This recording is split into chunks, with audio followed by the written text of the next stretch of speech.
शं वरुणः शन्नो भवत्वर्यमा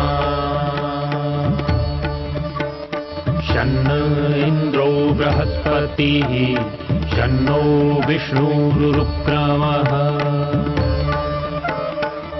ॐ शान्ति शान्ति शान्तिः।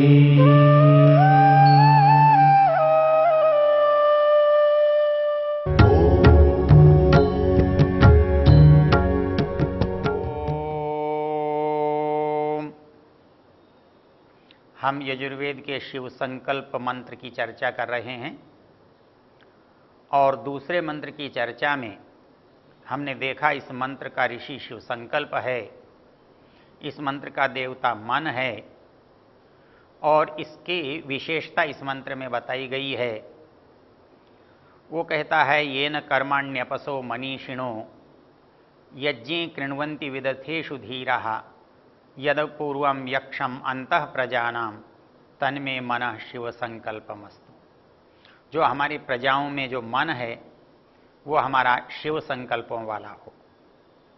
तो वो जो मन का सामर्थ्य है, अपने आप में मन का सामर्थ्य तो बहुत है, लेकिन वो प्रकट कितना होता है, वो कैसे प्रकट होता है, ये बात हमको तब पता लगती है जब हम लोगों के कामों को देखते हैं। हमें लगता है कि कहीं तो साधनों के कारण से मन के कामों में अंतर आता है। अर्थात एक व्यक्ति पढ़ता लिखता है, समझदार बन जाता है, एक व्यक्ति पढ़ता लिखता नहीं है, नासमझ रह जाता है। लेकिन एक मनुष्य है जिसको पढ़ाने से पढ़ जाता है, लेकिन पशु या पक्षी है वो कुछ भी पढ़ाते रहो नहीं पढ़ता है। एक बार हमारे एक मुनि कहने लगे, देखो इस यज्ञशाला में रहने वाले कबूतर कितने भाग्यशाली हैं, इनको वेद सुनने को मिला है, ये वर्षों से वेद सुन रहे हैं। मैंने कहा मुनि जी, ये वेद तो सुन रहे हैं पर इनके सुनने के उपकरण वेद सुनने के नहीं हैं।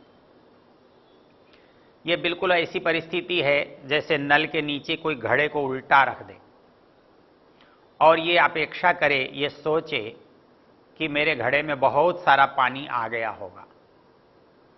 तो वैसे ही यदि मनुष्य के उपकरण किसी के पास नहीं हैं तो मनुष्य के लाभ भी उसे नहीं मिलते। उसी तरह से मन की जो विशेषता है, कितना पवित्र है, कितना शुद्ध है, वो उसके अनुसार भी सभी मनुष्य होकर एक जैसा नहीं कर पाते। सबके पास साधन समान होने पर भी मन की योग्यता भिन्न होने से उनकी उपलब्धि, उनका लाभ, उनकी क्षमता अलग दिखाई देती है। इसके लिए ऋग्वेद में एक बहुत सुंदर मंत्र आता है और वो मंत्र ज्ञान सूक्त का है, जो ऋग्वेद के 10वें मंडल का 71वां सूक्त है। वहां पर उसका ज्ञान देवता है और उसका बृहस्पति ऋषि है। वहां एक चर्चा की गई है कि एक ही गुरु के पास जब 10 विद्यार्थी 20 विद्यार्थी पढ़ते हैं, क्योंकि पढ़ाने वाला गुरु एक है तो इसलिए सबको समान ज्ञान दिया गया है, एक जैसी बातें बताई गई हैं। विद्या में कोई अंतर नहीं है देने में, लेकिन उनके ग्रहण करने में बहुत अंतर है। वही विद्यार्थी अगले दिन पाठ सुनाता है तो एक विद्यार्थी पूरा पाठ सुना सकता है, दूसरा आधा ही सुनाता है, तीसरे को याद ही नहीं होता है, जबकि दोनों को, तीनों को, चारों को समान रूप से बताया गया। तो फिर इतना अंतर कैसे आया? इसका कारण मन है। वो वेद कहता है अक्ष्णवन्तः कर्णवन्तः सखायो मनोजवेश्व असमा बभूवु आदघ्नास उपकक्षास उत्पे हृदय इव स्नात्वा उत्पे ददृशिरे। कहता है कि ये जो शिष्य बैठे हैं, इनके पास जो साधन हमको दिखाई दे रहे हैं, जिन साधनों से ज्ञान प्राप्त कर रहे हैं, वो जो ज्ञानेंद्रियां हैं, आंख है, कान है, और उपकरण से भी यदि ज्ञान प्राप्त कराया जाता है तो वो भी हैं, चाहे वो नासिका हो, रसना हो, त्वचा हो। तो वो कहता है अक्ष्णवंतः कर्णवंतः सखाय, जो एक जैसी जगह बैठे हैं, एक जैसे गुरु के पास बैठे हैं, एक जैसी योग्यता को लेकर बैठे हैं, ऐसे जो सखा हैं, जिनका समान ज्ञान है, समान विचार है, एक ही कक्षा के हैं, लेकिन उनमें अंतर कहां आता है? वेद कहता है अक्ष्णवंतः कर्णवंतः सखाय मनोजवेश्व समाबभु, जो मानसिक उनकी योग्यता है, क्षमता है, वेग है, वो उसमें असमान हो जाते हैं। अर्थात उनकी मन की एकाग्रता कम हो जाती है, उनकी बुद्धि की पकड़ कम हो जाती है, उनके चित्त के पुराने संस्कार कम हो जाते हैं। तो इन कारणों से हमारे साधन बाह्य साधन एक जैसे होने पर भी, बाह्यकरण एक जैसे होने पर भी, अंतःकरण की भिन्नता से मनोजवेशु असमा बभू। इस मंत्र में एक बड़ी रोचक उपमा दी है। कहता है बहती हुई नदी है, तालाब है, आप उसमें देखेंगे प्रातःकाल के समय बहुत सारे लोग स्नान करने के लिए जा रहे हैं, लेकिन नहाने का उनका तरीका, उनका प्रकार अलग अलग होता है। सब पूरा आनंद नहीं ले पाते। कहता है कुछों को देखो आप, वो घाट की सीढ़ियों पर बैठकर भी लोटे से नहा रहे हैं।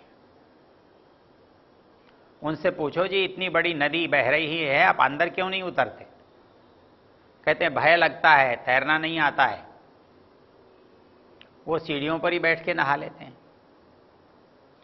कुछ लोग हैं जंजीर पकड़ के कमर तक पानी में उतर तो गए हैं, लेकिन जंजीर कब छोड़ते नहीं हैं, उसको पकड़कर डुबकी लगा के नहाने का यत्न करते हैं, कमर तक पानी से आगे नहीं बढ़ रहे। कोई गले तक पानी में बढ़ सकता है, लेकिन चौथे लोगों को देखें तो वो ऊंचे स्थान से छलांग लगाकर नदी में कूद रहे हैं और गहरे डूब रहे हैं। तो कहता है कि जैसे ये लोग हैं तो नदी के किनारे, किंतु अपनी अपनी बुद्धि और क्षमता के अनुसार वैसे वैसे स्नान करते हैं। तो मंत्र ने कहा अक्ष्णवंतः कर्णवंतः सखायो, कि आंख कान आदि जो ज्ञान के साधन हैं वो समान होने पर भी मनोजवेशु असमा बभू, जो मानसिक वेग है, मानसिक क्षमता है, मानसिक सामर्थ्य है, उसमें वो समान नहीं होते। बिल्कुल उसी तरह से जो आकक्षास उपदग्नास उत्ते, तो जैसे आप तालाब के किनारे किसी को कमर तक, किसी को गर्दन तक, किसी को डूबकर स्नान करते हुए देखते हो, वैसे ही इस ज्ञान रूप गंगा में, ज्ञान रूप सागर में, इस ज्ञान के सरोवर में कुछ लोग किनारे बैठकर थोड़े से ज्ञान से काम चलाते हैं, कुछ लोग इसमें घुटने तक, कमर तक उतरते हैं, कुछ लोग गले तक जाने की हिम्मत करते हैं, और कुछ लोग इसमें डूब कर, तैर कर स्नान करते हैं। तो ये किसके कारण से? कहता है मनोजवेशु, मन की योग्यता के कारण से। अर्थात ये जो हमारी मानसिक दक्षता है, ये मानसिक दक्षता हमको एक से दूसरे को अलग करती है। अर्थात हमारे जो दोनों तरह के साधन, बाह्यकरण और अंतःकरण, इनमें जितना अच्छा तालमेल होगा, इनमें जितनी अच्छी पवित्रता होगी, तभी ये बहुत अच्छा काम कर सकते हैं। जिन लोगों को हम कम बुद्धि वाला कह रहे हैं, वास्तव में उनकी बुद्धि कम नहीं है, लेकिन बुद्धि का उपयोग करने का जो साधन है वो काम है। या तो बुद्धि पर अज्ञान का आवरण है, या हमारी इंद्रियां या उपकरणों की न्यूनता या कमी है, इसलिए हम उनका पूरा पूरा उपयोग नहीं कर पाते। इसलिए वो मन अच्छा होने पर भी, दक्ष होने पर भी, एक होने पर भी उसकी दक्षता का जो उपयोग है वो नहीं हो पा रहा है। तो इसलिए यहां पर कहा कि वो है तो यक्ष, है तो वो प्रजाओं में, क्योंकि उसका उपयोग क्यों नहीं हो पा रहा है? उसके लिए तो चौथा चरण पढ़ा गया है, तन्मे मनः शिव संकल्पमस्तु। यदि वो ऐसा मेरा मन शिव संकल्प वाला हो, पवित्र विचारों वाला हो, पवित्रता से परिपूर्ण हो, तो वो संपूर्णता से काम करने में समर्थ होता है।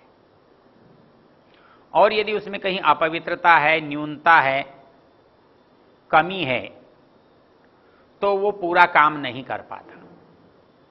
जैसे किसी दर्पण पर यदि धूल जमा हो जाती है और उसमें हम अपना प्रतिबिंब देखना चाहें, तो जैसे उसमें हमारा प्रतिबिंब हमें दिखाई नहीं पड़ता, धुंधला दिखाई पड़ता है या कम दिखाई पड़ता है, तो वैसे ही हमारे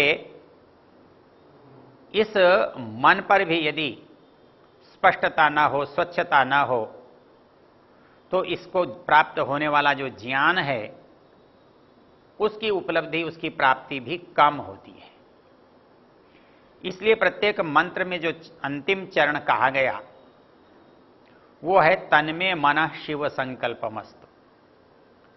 मन की योग्यता तो है, वो उसे प्राप्त कर सकता है, लेकिन प्राप्त कराना हमारा कर्तव्य है, हमारा प्रयत्न है जिससे वो कर सकता है। तो दो बातों को मंत्र के प्रत्येक चरण में कहा कि भाई वो ऐसा मन है जिसके अंदर इतनी तरह की योग्यता हैं, अपूर्व है, यक्ष है, अंतः है और सबके पास है, लेकिन लाभ सबको बराबर नहीं मिल रहा है। तो सबको बराबर लाभ नहीं मिल रहा है, तो उसके लिए उत्तरदायी हमारे कर्म हैं, हमारे संस्कार हैं। इसको समझने के लिए हमें देखना होगा कि जो कुछ हम करते हैं वो कभी निष्फल नहीं होता। अच्छा भी करते हैं तो और बुरा भी करते हैं तो प्रत्येक कर्म का जब कर्म से फल से बंधन है, प्रत्येक कर्म फल से जुड़ा हुआ है, तो वो फल प्राप्त होना चाहिए। तो उसके लिए जो प्राप्ति का स्थान है, संग्रह का स्थान है, हम उन्हें उसे कर्माशय कहा था। वो हमारे मन में होता है। इसलिए योगदर्शनकार ने एक सूत्र पढ़ा, क्लेश कर्म विपाक आशयई। तो वहां जहां आशय है उसका अभिप्राय हमारा ये मन है, चित्त है। इस चित्त के अंदर हम जो कुछ करते हैं उसका संग्रह होता जाता है। इसलिए यदि हम अच्छा करते हैं तो ये मन निर्मल और पवित्र होता जाता है, और उसमें कुछ न्यूनता रहती है तो ये मन मलिन होता जाता है, अज्ञान युक्त होता जाता है, धूल से जैसे आवृत शीशा होता है वैसा हो जाता है। तो इसलिए इसमें हम पूरा जो ज्ञान है, लाभ है, संस्कार है, उसे नहीं ले पाते। इसीलिए प्रत्येक मंत्र के अंत में एक बात कही, शिव संकल्पमस्तु। यहां जो शिव शब्द है उसके दो अर्थ हैं। धातु जो है वो शिव जो है कल्याण के अर्थ में भी है और सुख के अर्थ में भी है। कल्याण में और सुख में, अर्थात जो हमें सुख हो रहा है वो कैसा होना चाहिए, मतलब उसका परिणाम भी अच्छा आना चाहिए। जो केवल इंद्रियों तक रहने वाला सुख है वो मानसिक सुख के लिए उपयोगी हो या आवश्यक नहीं है। इस मानसिक सुख के लिए पवित्र होना अत्यंत अनिवार्य है। तो मन की जो क्षमता बढ़ाते हैं वो पवित्रता से बढ़ती है। जैसे कि योग दर्शन ने पीछे कहा था कि कायेन्द्रिय सत्व शुद्धि क्षयात् तपसः, काया इंद्रिय मन इनके शरीर की जो अशुद्धि है वो तपस्या से दूर होती है। इसके लिए हमें प्रयत्न करना पड़ता है। तो हम कल्याणकारी विचारों को सदा अपने अंदर बना के रखें और उन परोपकारी विचारों को, धार्मिक विचारों को बना के रखें तो हमारा मन सदा पवित्र हो सकता है। और ये हमारा पवित्र मन हमारे लिए कल्याण का कारण बन सकता है। तो जो ये शब्द है इससे दोनों एक बात स्पष्ट हो जाती है कि हमारा कर्तापन है, हम स्वतंत्र हैं। कभी कभी लोग ये क्या समझते हैं, कितना अच्छा होता जी, भगवान सबके मन में अच्छे संस्कार भर देता, सब के सब धर्मात्मा होते, सब सदा सच बोलते, कहीं कोई झूठ नहीं बोलता, कोई किसी को दुख नहीं देता, कोई अधर्म का आचरण नहीं करता, कोई अनैतिक काम नहीं करता, तो सब जो हैं बहुत अच्छे बनते और संसार बड़ा अच्छा होता। लेकिन ऐसा होता तो बिल्कुल व्यर्थ होता। यदि सभी अच्छे होते तो अच्छे होने का अर्थ ही क्या था, फिर अच्छे होने की आवश्यकता ही क्या रह जाती। हम अच्छे होते ही क्यों, क्योंकि उस अच्छे होने से हमें क्या मिलता, हमारा उसमें क्या योगदान होता। हम अच्छा करें या बुरा करें, ये जो करने का सामर्थ्य है यही तो हमारा अस्तित्व है, यही तो हमारी सत्ता है, यही हमारा अधिकार है। अर्थात जैसे हम अच्छा कर सकते हैं उतने ही अधिकार से हम बुरा कर सकते हैं। यदि हम बुरा न कर सकते तो हमें दंड कौन देता, दुख क्यों होता। या बुरा करने में हम स्वतंत्र न होते तो हमारे अच्छे कर्म करने की स्वतंत्रता का भी कुछ मतलब नहीं होता। स्वतंत्रता तो तब है जब मैं दोनों चीजें कर सकता हूं, मैं अच्छा भी कर सकता हूं, मैं बुरा भी कर सकता हूं। इसलिए मेरी स्वतंत्रता सर्वोपरि है। उस स्वतंत्रता को बताने के लिए यहां दो शब्दों का प्रयोग किया गया है कि तन्मे मनः शिव संकल्पमस्तु। जो बुरा हो सकने वाला मन है वो अच्छा सदा बन जाए और मैं उसे अच्छा बनाऊं।